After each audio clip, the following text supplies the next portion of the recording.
See, the thing about great salespeople is they are intentionally trying to share a piece of themselves that most of us are intentionally trying to hide. There's a reason that Colin and I say that personal and professional development live on the same plane. I know the feeling of not wanting to be associated with something that's icky, except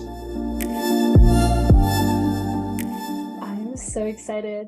Thank you two so much for joining me, friends. Welcome back to the Soul Whispers podcast. I'm your host, Jen Sway, and I have with me two of the most incredible professors from USC. I took their class back in fall of 2019, and it completely changed my worldview on how sales was done. It made me open up my perspective to how all of us are selling, maybe not necessarily to a company or selling a product, but even just in dating or in our own selves and selling ourselves on our dreams and what we want, who we want to be. And I think they teach the most popular course at Marshall School of Business, which is the Sales Mindset for Entrepreneurs. They recently became published authors for the Unsold Mindset, Redefining What It Means to Sell. I have it right here. Since those of you who are watching the YouTube version of this, you can see that. Go grab your copy. It is amazing. And it immediately became a Wall Street Journal bestselling book, which snaps for you guys. What really shines through though about these two aren't the fact that they're incredible salespeople, incredible keynote speakers, accomplished investors, corporate advisors, and all this stuff, but actually the fact that they are best friends. They complement each other beautifully. I remember in class just their ability to riff off each other and really speak from their hearts, their souls, be raw and honest with all of us was the most charming part of them, and as a collective and also individuals. So, in the other thing about them is that they live their purpose every single day. And I know for all of you listening, this is something that you may struggle with and something that you are called to do. And I want you to know that that is possible for you. So please welcome Colin Coggins and Garrett Brown. Thank you two so much for joining me. Thanks for having us. We're excited to be here. That was a really nice intro, Jen. Thank you for that. Yeah, you can just hang out with us all the time and Right. just give us intros everywhere. We'll take that. Oh my gosh. Yeah. I mean, you guys are the ones who taught us that falling in love and really falling in love is the best way to connect with people. And that's actually what I wanted to start with, is ask you guys, being authentic and being in love are two core pillars that you guys talk about in your book, in your class, and being an incredible human and salesperson. But both of them require such a deep level of vulnerability and honesty that can be difficult for us to access in ourselves just from social conditioning, past trauma, stuff like that, and are really easily blocked by shame in that individual's relationship with themselves. So how do you guys think, for your own journey and for other people, how can we take that shame away from selling and let ourselves fall in love, be vulnerable? That is the question we look to answer every day, everywhere we possibly can. The part about falling in love that's so important is you move differently when you're enamored with the people that you are talking to. And we all know what it feels like when you're in a conversation with someone and they're looking for the good in you. When you're in a conversation with someone and they believe in you. It doesn't happen often, but when it does happen, it's a really special feeling. You would love to be able to capture that in the bottle. And this isn't a conversation about law of, reciprocity. This is, if you want people to believe in you, if you want people to look for the good in you, if you want people to be enamored with you or your ideas, you have to lead. You have to be the one looking for the good in these people. You have to be the one that's enamored with them first, just because that's the only way you'll ask questions you really want to know the answers to. If you don't have this, if you're not dying to know answers that other people don't, it's because you're not looking at these people differently. But if you are looking at these people as if they are special and they have something meaningful to offer, and you've done your research and you're looking for reasons and you're looking for hope, you hope that these people are who you think they are, and you show up, you're going to show up differently. And then you can't ask a leading question because you have zero interest in trying to tease them into falling into a trap. The goal is immediately, I have got to know, how did that feel? because you were engaged at the same time that that acquisition happened? You know, like the questions are different. So, or different. I'm looking at Garrett. He's like, okay, so you're going to start on a tangent on the question. No, I'm actually loving this. As Yeah. long as we're talking about love, no, it's a perfect answer. I don't really have that much to add. The only thing I want to clarify is that when Colin talks about the fact that you move differently when you're in love with someone, I mean, we can all think of examples of this where you can just tell when somebody cares enough to ask those questions that Colin's talking about. The difference a conversation sounds like between I am talking to somebody that I have to talk to because it's for my work, or it's just, you know, I'm at an event and I have to talk to this person, versus I'm so excited to talk to this person. I can't wait to learn about them, to see if I can help them, to make a new friend, whatever, you know, however cheesy or uncheesy you want to make that in your mind. It just, you come across differently. And when you're coming across differently, people reciprocate. And we've read enough scientific studies behind this to know that that's true. But I don't think we even need the science, because we've all been part of those conversations enough times to know what it feels like. So many things are coming to my mind right now when you think about like the way that you move. And I want to know, like, if you guys can share a personal experience that you've had of like, if that's just always been easy for you, of like, you're just loving, you're just always looking for the good.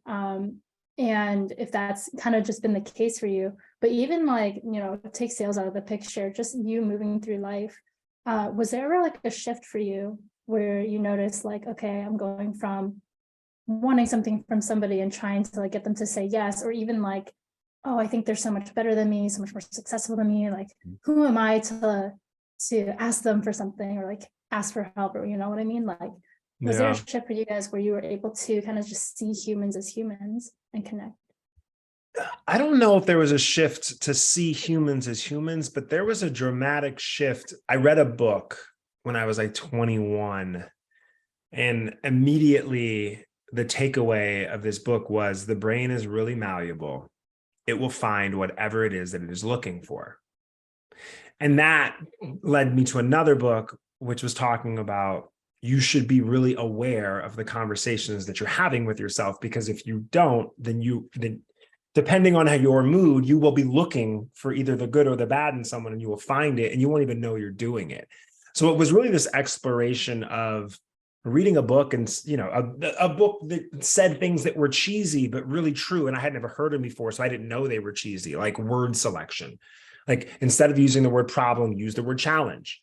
Like, that seems really simple, but what it's actually saying is, if you use these words, you will look at the situation differently. If you look at the situation differently, you could perceive the obstacle as the best part of the movie, right? You could perceive the objection as something that's celebratory worthy, right? Like, these are, yes. So I think our journey is really one of self-awareness and just shortening the delta between when we are showing up in the world as someone that we intentionally don't want to be, but, you know, the world is just taking us there, and realizing it. And then using tools like opposite actionable statements, like getting into a situation in a room and being like, oh my God, I don't want to talk about money. I have this really awesome entrepreneurial idea, but I don't want to ask these people for money because they're just going to look at me like I'm some cheesy salesperson. The opposite actionable statement for that is, if they bring up money before me, I'm going to look like a sleazy, cheesy salesperson. So I actually have to bring up money first in order to not be the person that I don't want them to look at. Yeah. So I don't think that there was just to answer your question directly, I don't think that there was a moment, but there was a point in time where everything shifted to focusing on being self-aware enough to realize who you were in any given moment. That's beautiful. Not only was there not really a moment for me either, but I still have to work on it. I mean, there are definitely times where you fall back into things. Like Colin and I will an opportunity will come our way, and I will start to think about this opportunity and get excited about it, and realize that I'm thinking about it as part of our business, or a dollar sign, or something to contribute to the bottom line. And I have to actually step out and think, okay, wait a minute, is this actually a fit? Can we actually help this group or help this person? Or am I just changing the way I think because of the size of the opportunity or the type of the opportunity? So it's not something where something just clicks and all of a sudden you stop thinking in terms of one way and all of a sudden start thinking in a different way. It's just, it's something that you got to practice. Like most of the things that Colin and I teach, the delta between when you're doing it and when you realize you're doing it shrinks for sure, but it never completely goes away where you're suddenly just this different person altogether. That really resonates for sure. Like this idea that it's a practice and like love is a practice. Because I know I struggled with that too. Like in college, when I first started my business, I feel like there's so much undoing from my mind of like, when you're in class and they're showing, whether or not something is going to be able to be sustainable, be successful. And like the graph is like, you have to be making this much money. And then like, it just always goes up. And especially in like a service-based business or soul-led business, like I had a client who makes sweatshirts and like he just has like these funny cartoon graphics and stuff. And it's something that he loves because it's just like something that brings him joy. But then again, it's like just him doing it. And it's like, oh, there's so many other sweatshirt brands and all these things. Like there is no graph or chart that can tell you like this is sustainable. Like you should keep doing this. Like go out there and sell. And like, because you love it so much, because you are so passionate, like money feels like icky, right? Like it's selling feels icky because it's just like, but if you were really like a good person, if you were like really wanting to help people, you wouldn't like charge this or you wouldn't charge at all. So it's an ego thing though. I mean, that's all that, like that's, and I'm talking about it from first person. Like I know the feeling of not wanting to be associated with something that's icky, except you realize at some point that there has never been a single person that has changed the world if they did not move people. And so when Garrett and I, you can't change your own world if you don't know how to move people. You can't change other people's worlds if you don't know how to move people. So all of these purpose-driven, amazing human beings that are listening and that are not listening, if they think sales is icky, they don't realize what the blocker really is.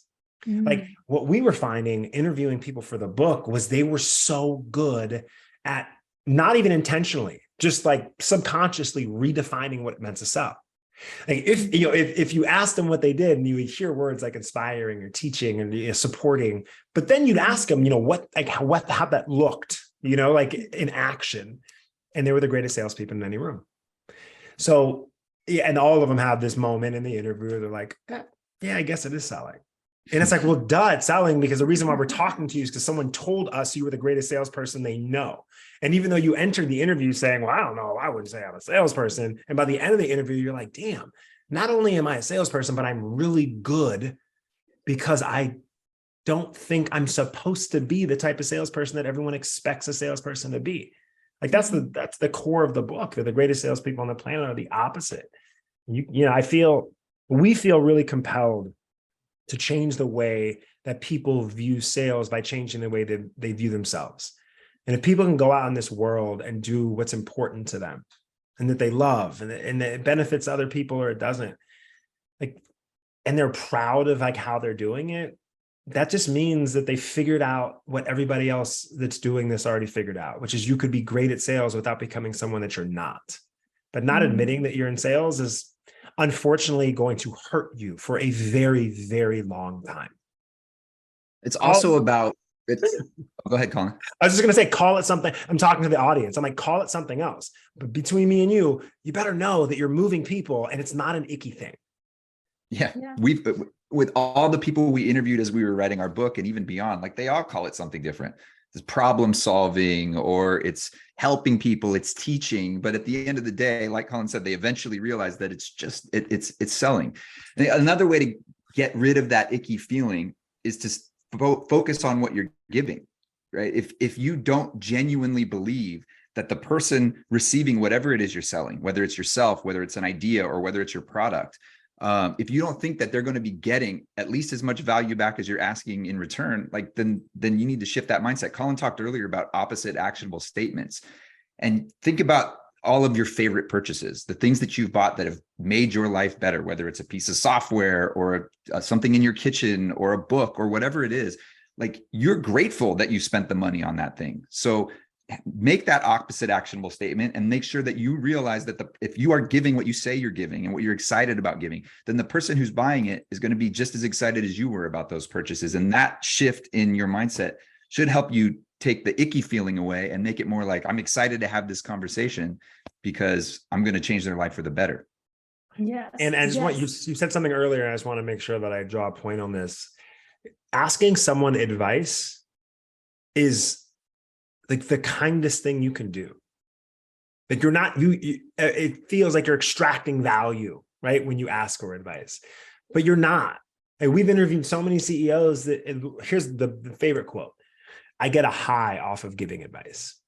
Like anybody who's really gotten anywhere and they're really successful, like they did it on the backs and shoulders of other people, even if they didn't know them.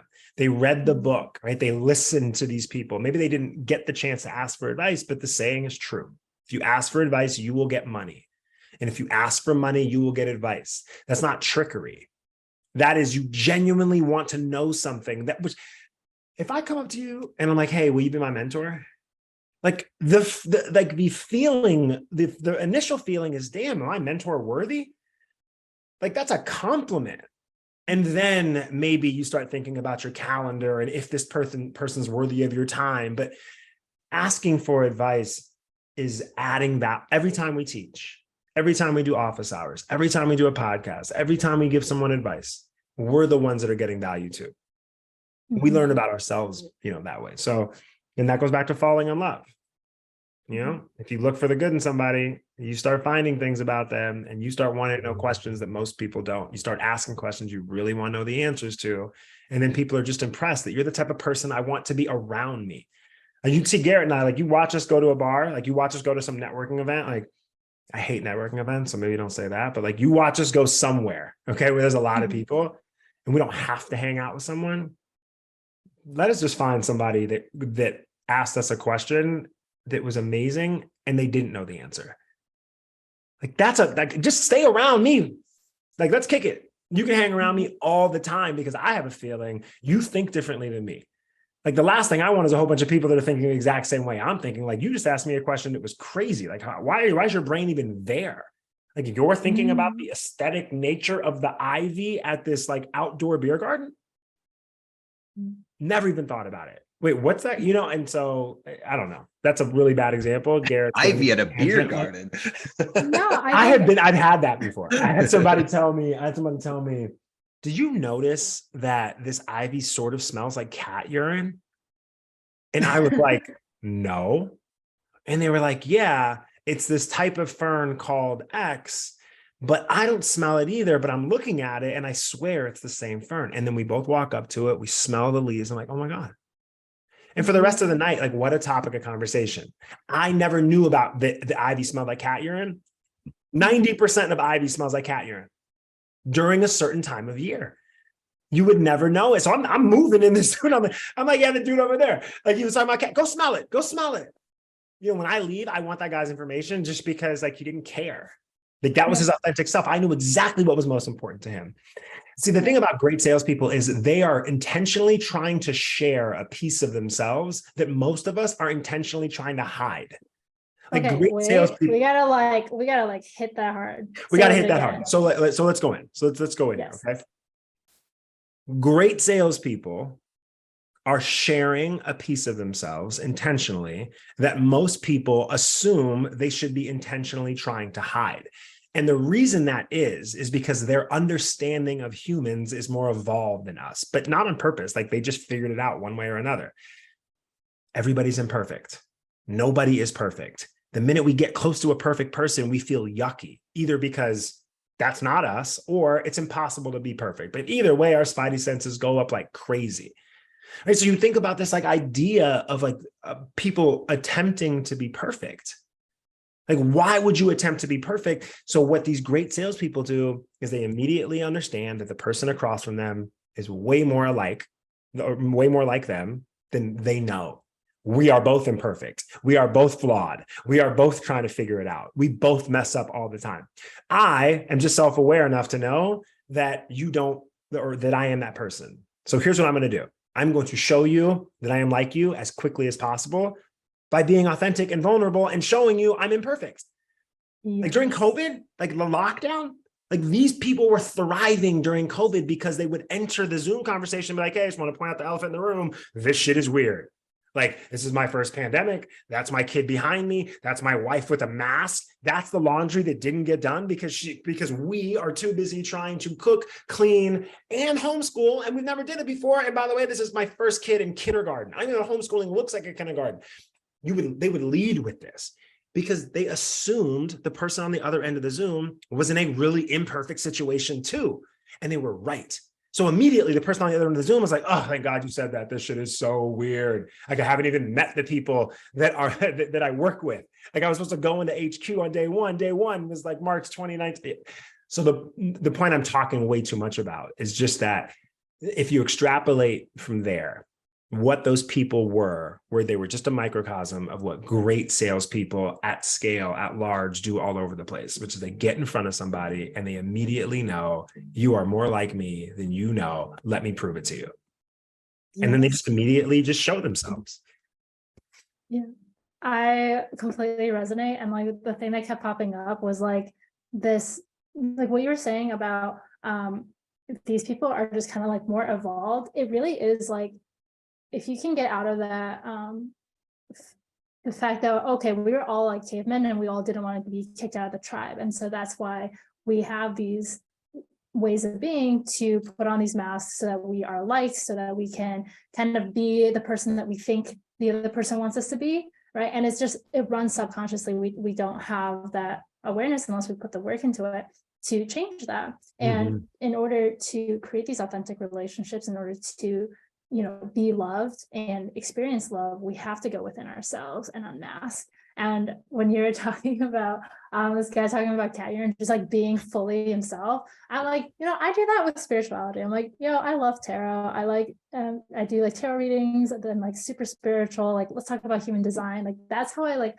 lead with like new people. I'm just like, let's just go deep right now. I'm like, I don't want to know where you're from. I don't want to know what you do. Like, tell me what your sun, moon, and rising is like, and that's the way. At least that's what I found too. But that's what people actually want. They don't want somebody that's exactly like them or that's exactly like everybody else. And this is something that Colin and I talk about in class and on stages all the time. It's like, no matter what the role is that you have, you've got this box that you think you're supposed to fit into. So whether it's as a student, this is the box I'm supposed to fit into, or as a parent, or as a salesperson, or in any situation where I'm selling myself. And what all these people that Colin's talking about, all the people that we've spoken to, they don't think about that box at all. And they realize, you have maybe the salesperson that's in your head that's perfect, has all the answers, is extroverted, but probably the best salesperson in the room is the one who's introverted and who makes you earn her smile and her respect in the conversation, and leading with that and being okay with that, and realizing that you don't have to put on a show, you don't have to put on an act in order to move people, is a big revelation that once people make it, they can start to really build the skill and build the relationships that come with it. Yeah. I love that. It's this conversation that we have often about, like, especially with our students, around who people expect you are and who people hope you are not always the same thing.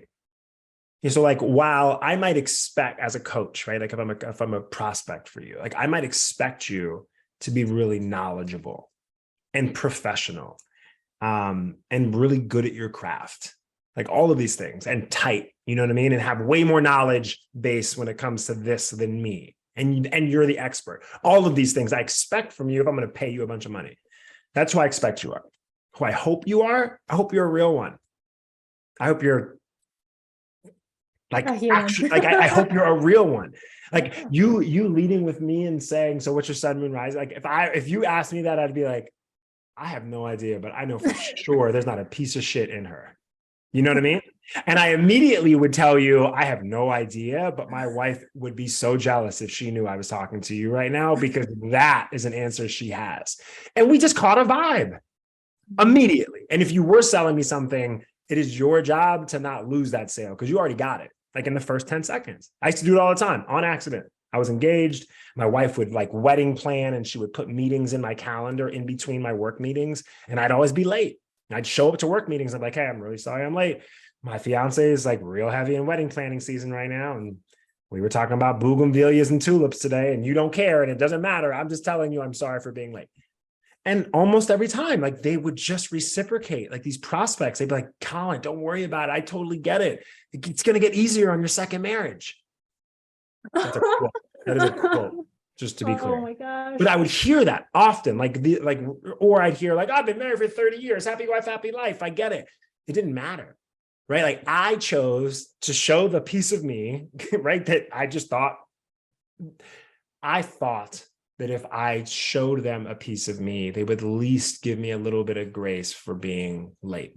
And instead, unbeknownst to me, what it did was it allowed them to see themselves in me. Immediately, in the first 5 seconds, oh shit, I see myself in this half black, half white Jewish kid who's got a backwards hat on. I would have never seen myself in this person, but I immediately see myself in this person. So they start looking for the good in me.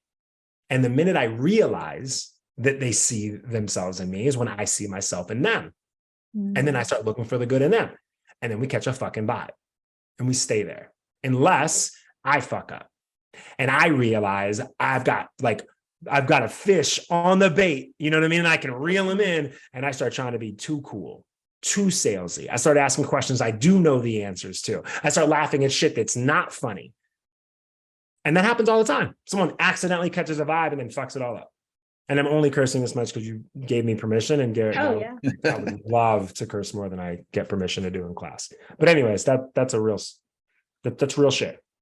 Yeah.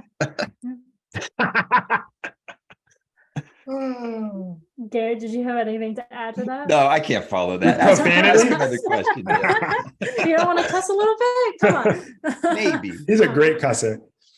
You know what, Garrett, what I want you to talk about, because I love when you talk about it, is that us working together is proof that there's no right way to be authentic or be good at authenticity. But you say it a lot more eloquently, but I feel like we're circling around this conversation, you know? Yeah, I mean, it's my favorite part about what Colin and I get to do is the fact that we get to do it together because we are so different. We look different. We have different opinions. He is clearly emotional. I am clearly more logical, waiting for the science part of this conversation. We just have different viewpoints on things in general. But what always happens, and you remember this from class, Jen, is that we'll come at things from completely different angles, and we might debate it a bit. We'll call it debate. Sometimes it's an argument, but eventually we end up at the same place because, and we do that because we care about each other, because we love each other, because we enjoy being around each other. And yeah, I think everything that we do, I think we're better at it because we're partners. Because when Colin's on a roll and he's fucking cussing and he's thinking about things he's never thought about before, I get to sit back and learn from him. And every once in a while, he probably gets to do the same thing for me. And so, that I don't know if that's a lesson, Colin, in surrounding yourself with people, or we're talking about there's no one right way to do things. People don't teach classes as a duo, or if they do, it's this person does this lesson and that person does that lesson. But Colin and I are both up in front of the students or in front of our audiences or in front of our clients together every single time. And it's different every single time because he might think of something that we haven't thought of before, or I might think of something that we haven't thought of before. And that gives us a lot of freedom too. So if there's a lesson there for people listening, it's probably, just because you think you're supposed to do things yourself or a certain way, are there ways to bring other people or other resources into things that give you permission to do it a little bit differently and hopefully a little bit more authentically? Yeah, for sure. I want to follow on that with you, Garrett, of how did you highlight your unique gifts, right? Like, because you guys are that like yin and yang. And I guess maybe because I'm also thinking about a lot of my audience, so it's mostly women. And there's like that, like, I don't think people are very different, right? But at the same time, like, I understand that there's so much social conditioning, so much self like talk and stuff that keeps you so down and like in your head about who you are, the imposter syndrome and all those things, right? All the statistics. So that being said, like, it can be really easy to look at somebody like Colin and go, wow, that extroverted, like super personable, really like authentic human being who's like just themselves. And it's like, well, what I hear a lot is, I'm like, I think I'm too boring, or like, I'm not, like I can't be this like personable person. But you are more of a natural introvert. Tell me more about like, how you come to be just yourself and be enough. I think I'm speaking for myself, but I think I think it's probably relatively universal that whether we're an introvert or an extrovert or data driven or emotion driven, we jump back and forth from time to time. Like, I don't think I've never met anybody that is so introverted that they never come out of their shell. There are times that people are lit up and enthusiastic and passionate and excited, and they suddenly become an extroverted version of themselves. There are plenty of times where I have seen Colin, Mr. Emotion, geek out over some kind of scientific study that we were reading as we were writing our book. So it's really about being comfortable jumping back and forth and knowing, okay, this is my default. I'm starting to understand who I am now. And I realize that when this is happening, I need to be this type of person to be comfortable, to be happy, to be my best self, to communicate better, whatever, fill in the blank. But I think, I don't like labels because I just don't think that they're always true. So one of the nice things about what Colin and I have going on is that we give each other permission to jump back and forth. And there will be times, and you can go and listen to times we've been on podcasts where I am definitely the more emo one and Colin is more reserved and trying to bring it back. He is the more emo one. No one knows it, but this dude is That might be true, actually. Emo. That might be true. The public persona is a little bit different. I got to give myself more permission to let that out. But so I think to answer your question, the way that it's possible is because I know that it's not permanent. Like, in the circumstances, I could change at any moment, just like Colin could change, or you could change, or anyone else could. And just understanding that and being comfortable with that is probably more important than trying to figure out how to change yourself or how to be something you're not in a certain situation. I really wanted to hit that for people, is like, there is no way to be one thing if that's just naturally you. And then there's also, like, you don't have to be afraid to show your multifaceted human self. Like, you can be super geeked out about psychology and all this stuff, and then you can also be super spiritual, like be into astrology, and like it's all good. It's all part of like you being safe to be yourself. I was on a podcast with Garrett recently, and like the guy made some comments. We were talking about authenticity, and he said, like, I can't show up and dress like a rapper like Colin. And while his point was actually good, right? His point was, I can't dress like someone and then be them. I was wondering, Garrett and I both were like, afterwards, we were like, why was it so hard to bounce back from that? Like, why was it so hard? Because I didn't say anything, and I was really dealing with like, what was it that felt so bad to me? And I'm not sure it was the racial implications alone as much as it was the racial implications, but also that, like, I am so much more than just how I dress. And so for someone to say, you dress like a rapper, right? Garrett and I were talking, like, God, I wish I would have said, I thought I dressed like an author, or I thought I dressed like a professor, or I thought I dressed like a father. But I'm also like not naive enough to, like, I know like that rappers wear backwards hats, but like, so does Zac Efron, right? So like this, so basically this multifaceted human experience and human being conversation that we're having, like, it stings when somebody tries to put you in this one, box or circle. I said box, and I went like that. For all of you listening, I drew triangle, a circle inside a box. But I think that's the reason why it hurt so much for me, was that what I think is special about humans is the more you dig, the more you realize how textured of a life everyone has. Like Garrett's love for Carly Rae Jepsen's Call Me Maybe is something that's really unexpected from people. But like, that makes you love him more. And then you realize that, like, he justifies it with science, and there's like a book written about it. And then you love it even more. And you're like, wait a minute, emo pop, logical. And then his best friend like wears a fucking hoodie and like a backwards hat. Like, there's all these different things about him. Like, how dare you look at him and just say, like, you dress like a Huntington Beach bro. just because like all he wears is fairy marine layer and Buck Mason. I'm just kidding. Maybe this is off topic, but as I was sitting there in that podcast and I heard him make that comment, and I'm kind of, I think for me, my first thought was, outside of the possible racial element to it, was like, Colin is saying amazing things right now. Like amazing things. You've heard him for the last 20 or 30 minutes. Like I am so lucky to have a front row seat to get to listen to this guy speak all day, every day, sometimes all day, every day. And he's been saying all this great stuff. And I'm like, is that what this guy's sitting there thinking about? Is like the fact that he has a hoodie and a backwards hat on, like who cares? So I don't know where my point of that was, other than to support Colin and say that putting someone in a box like that discredits so much about what they have to offer. So it made me crazy. I'm still crazy about it. You got me all worked up again, Colin. I know, but I think, listen, what Garrett's point really is that, like, I think it goes back to the earlier point we were making, and maybe this is full circle, is people are only going to make judgments off of you based off of what like they know of you. And if you don't want them to, unless they're assholes, okay, and they're not listening to you, and that's a whole nother conversation, then like your job is to make sure they know that like who you really are has nothing to do with like your book cover. Yeah. And I think that's what we were talking about earlier, right? Like great salespeople are really good at like showing other people that like they're not anywhere near like who they think they were.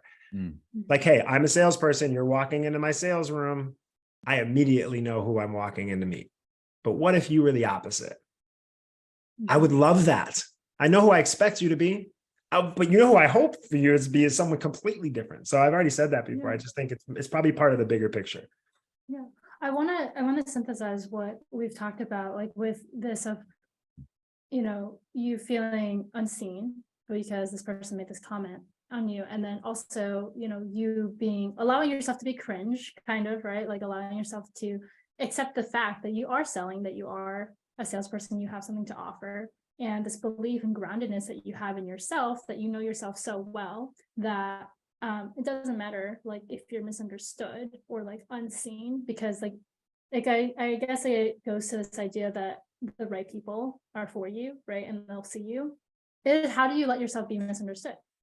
Like not get defensive, not easily. You have to defend, like just correct somebody. It's like, you're a multifaceted person. Like, what's your practice? I don't have one. I'm pathologically optimistic, which means I think that people are looking for the good in me, even when they're not. I think that people look at me the way Garrett looks at me. Listen, this guy asked us to come on his show, and he's a nice guy. Like, I don't know if he's racist. I'm assuming he's not. I'm assuming like he was like being really logical. Like, you got a backwards hat on and a hoodie. And I think I was wearing a hoodie, and he said rapper in his neck of the woods. Like, those are the only people that I guess look like that. I don't know. Like, immediately I was frozen, and I was like, why doesn't he see me?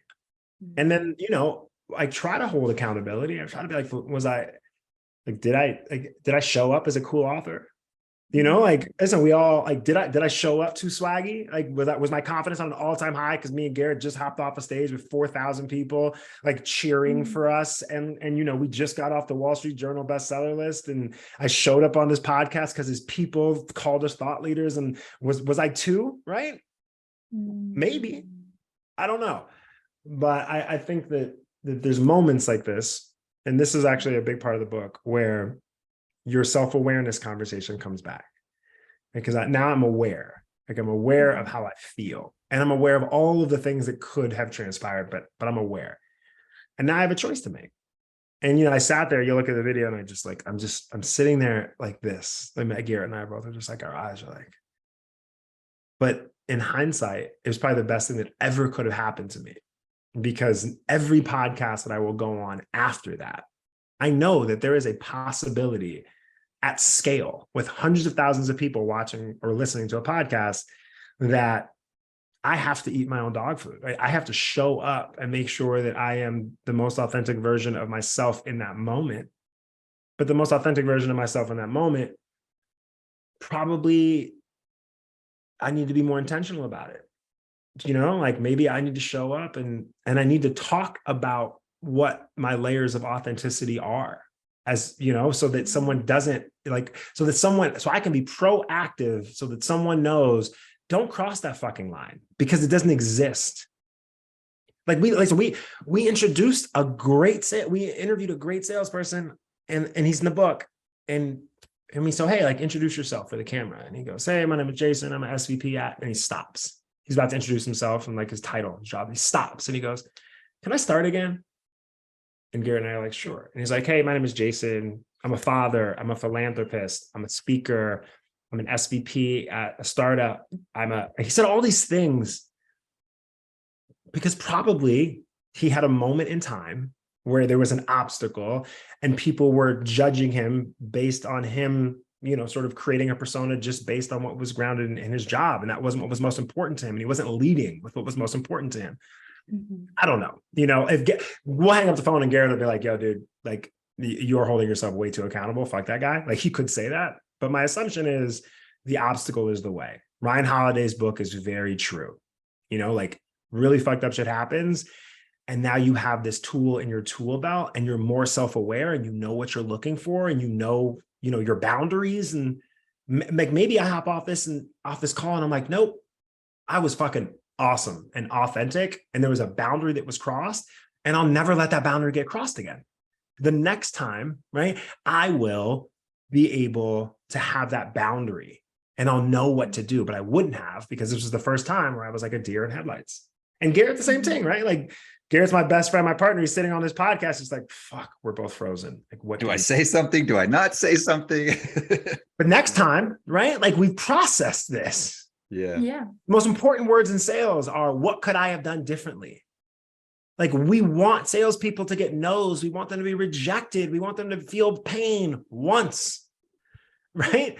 Like, but if you get the same no twice, if you get the same objection twice, that means you're probably not doing your job. That means that after you got the no, after you got the rejection, after you got the pain, you didn't say to anybody around you, what could I have done differently? But if you did that, you pray that someone makes the same comment tomorrow. You hope someone gives you the same objection because you have a tool belt. And we wish you 1,000 no's in your first 1,000 days, because imagine how big that tool belt is. Mm-hmm. So that's a whole nother conversation around people realizing at some point in their career that if you want to have a breakthrough, you're going to have to break through something. Like, not literally, but almost. Like, how are you going to have a breakthrough if there's not something to break through? Yes. When we're younger in our careers, we're like, how do we avoid objections? How do we avoid pain? How do we avoid obstacles? But then, like, the older you get from a business perspective, like in your career, you're like, oh, all the hitters out there, like, they're the ones that are looking for problems so that they can solve them.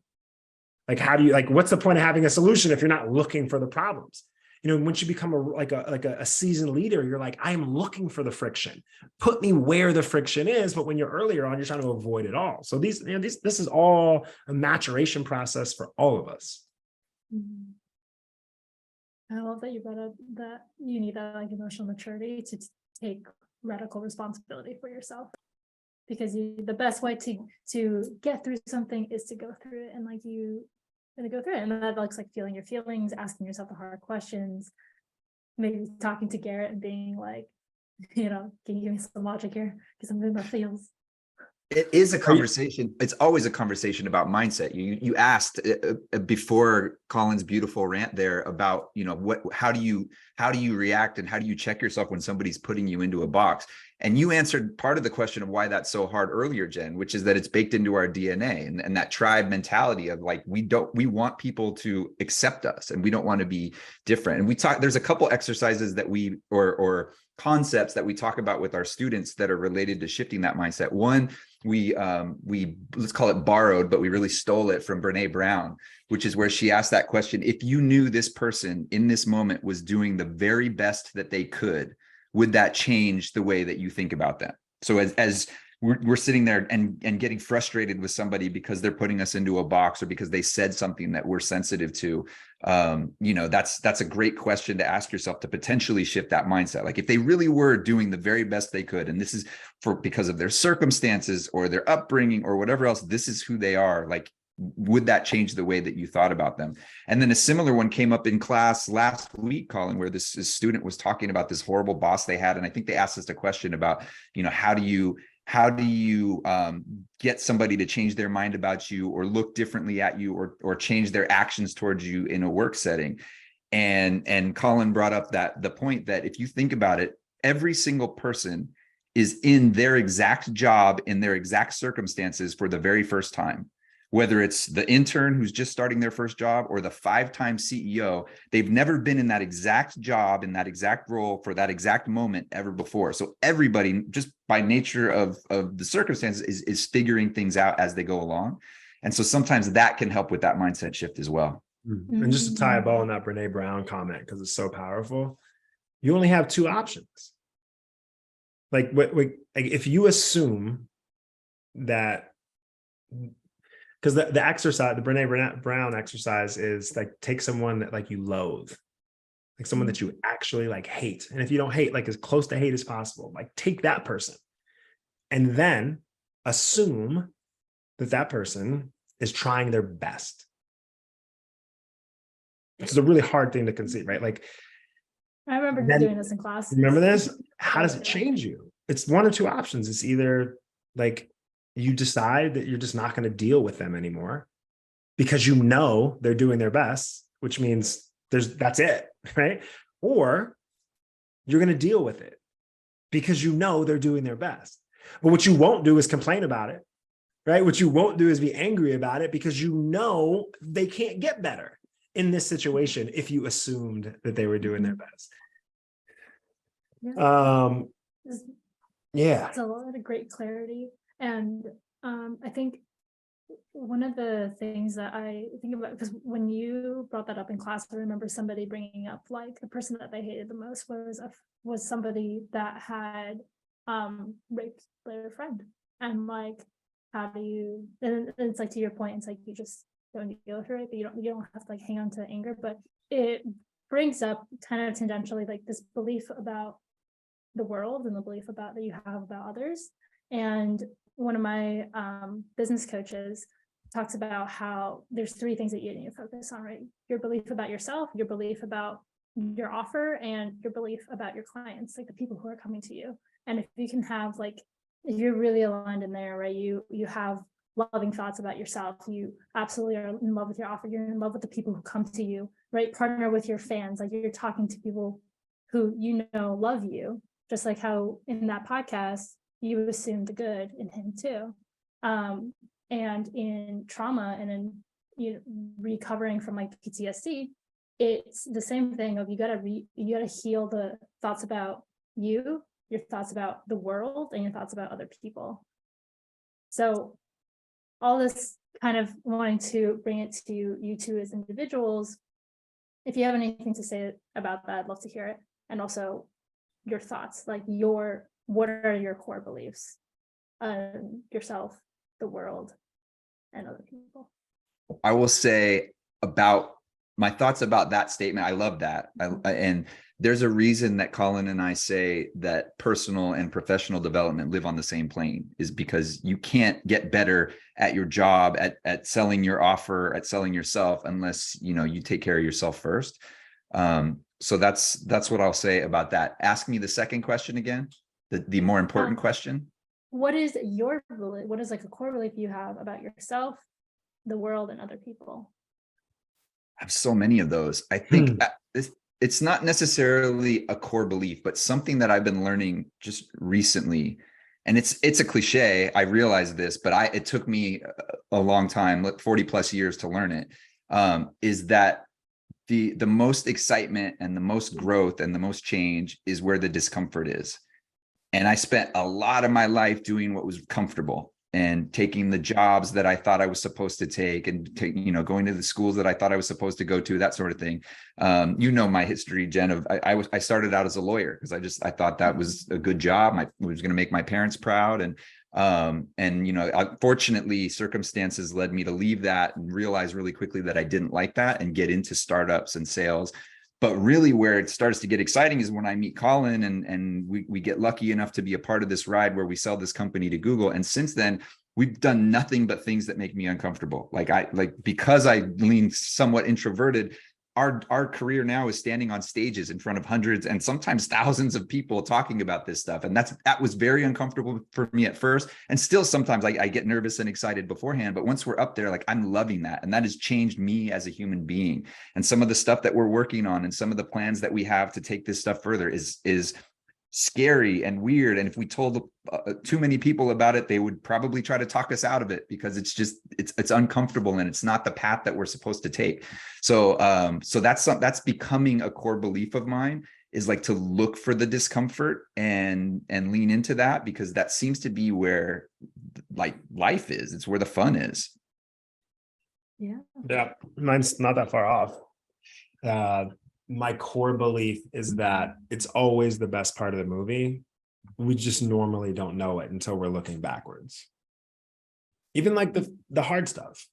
There's this quote, I don't know who it's by, I don't want to butcher it, but it's basically at the end of it all moments are key moments.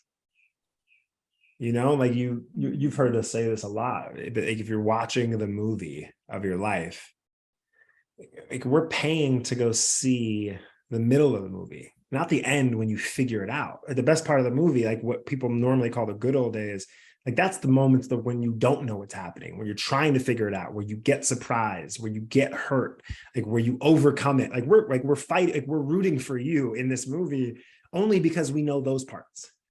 And so I would just, that's my core belief, is that as painful as it is sometimes, we're probably always in the best part of the movie. We just don't know it yet. That's beautiful.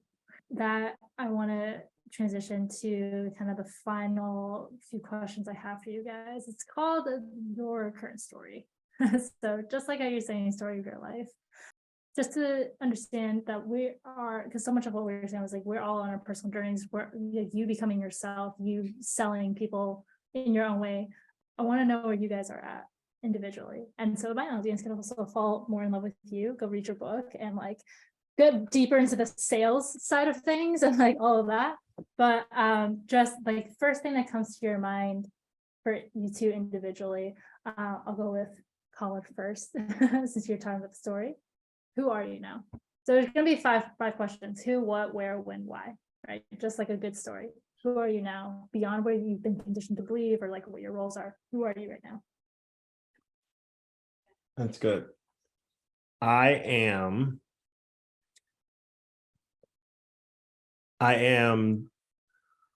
in the best part of the movie.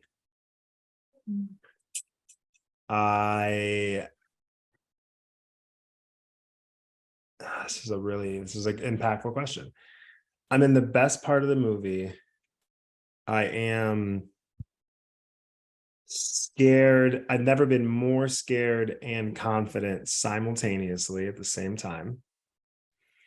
I am protecting time with my family, resources for my family, and impact on society. I'm prioritizing those three things over everything else right now. Yeah. I'm in love with love right now. Oh, amazing. I feel like you basically answered the other questions. I tried to. I thought that's what the point was. So I was trying to just sort of do that. That was really hard. Garrett loved watching me go first, because I hope your answer will be better than mine. It won't. It's a hard question. And it's one that I'm going to be thinking about after we get off this call, Jen. But I am the best in the world at being a dad to my two boys. And I'm still trying to figure shit out. Search. Second question: what is your number one value, and what does that mean to you? I think I already answered that. Love. You want me to answer it again? Yeah, answer No. it again. My Well, number one yeah. my number one value. Yep. There's three number one values, which is make the biggest impact on society I can possibly make. Spend as much time with my family as I possibly can, and generate as many resources as I possibly can to support my family and my impact on society. So money, family, and meaning, money, family, impact are all tied for first place right now. Obviously, that's not true. Family's number one, but they sort of all, there's the thread between. Yeah. 100%. I guess health is number one. Shit. I mean, now you're really screwed. I mean, like, none of that matters if I'm not healthy. So technically, my health is number one, because I can't be a good father. I can't be a good husband. I can't change the world. I can't be a good business partner. Like, I can't do anything if I'm not healthy. So my number one value is health, and then family, and then changing the world for the better. Amazing. Beautiful. Garrett? My number one value is growth for myself and for the people around me. What does that mean to you? What does growth mean? I mean, it can mean lots of things to me. It kind of encompasses a lot of what Colin said, but growing as a human being is the obvious starting point. Just being a better person, learning things that I didn't know, exploring skills or ways of thinking that I don't know about for myself. And then growth for other people. We talk about a lot about purpose in our book, in our class, and a lot of my purpose has to do with teaching and connecting and inspiring other people. And if I can help people grow, then that makes me really happy. Love that. Brings you joy, brings you happiness. Okay, I know we're really running low on time. So really quickly, these last three, where is your soul guiding you right now? First thing that comes to mind. Education. Yeah. Adventure is not the right word. What's the word I'm looking for, Colin? Discomfort? No, something like that. Exploration? Things that unusual experiences. Let's put it that way. Unusual. What's that word? What was that phrase? Not that guy stole. Pleasant surprises, or a little bit meaningful. What was happy accidents, or happy mistakes, or something. Serendipities. Happy accidents. Yeah. I love that. When do you feel most like yourself? On stage. On the couch watching Netflix next to my wife. Beautiful.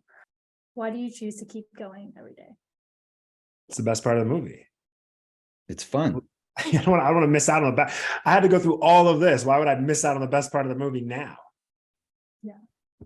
Amazing. Thank you too so much for being on here and giving us all this great insight into just being a human being, in selling yourself on you, falling in love. Anything else you'd like to add or say? One of the best parts about the adventure that we're on is getting to meet people like you, Jen. Our students are all doing, they leave us and they go out and they do amazing things. And we are so proud of what you're doing for yourself and for the people around you. So thank you for thinking of us and bringing us into the fold here. We will come back anytime. And if anybody hearing or seeing this has questions or wants to reach out, we are really easy to find online. So I hope to hear from people. Church. For another conversation, because I know we're over, but watching your journey has been incredible, and you're in the best part of the movie. So we're really happy for you. Thank you so much, you too. I receive all of that. So thank you so much. Everyone who's listening, you guys can find Colin and Garrett in the links in the show notes. Get their book, The Unsold Mindset, to redefine what it means to sell. And if you guys need anything, I'll be here, and Colin and Garrett are here for you too. All right. Bye. Bye on, everyone.